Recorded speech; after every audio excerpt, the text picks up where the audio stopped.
Okay, video for the retaining wall. What I've done here is built your normal traditional retaining wall with poles. They're a couple of meters into the ground and they're going to be 1.5 meters up. This is like one of the completed parts. It's got the timber, behind that some drainage, gravel, and at the bottom, as you can see there at the bottom, like there, it has a drain coil to drain away any water that builds up behind the wall. Behind the wall I've built it up with tyres that are with rammed earth in it, and so it's parts like here it goes 3 courses deep. Here it sort of reduces down to 1 because the bank is actually there, and so here you see what that looks like.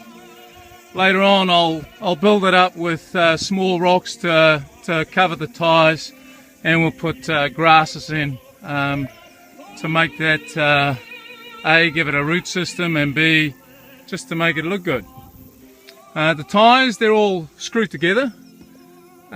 So there you see I usually put 2 screws, 1 each way through the tyres sideways, as well as 4 screws to the tyres below it.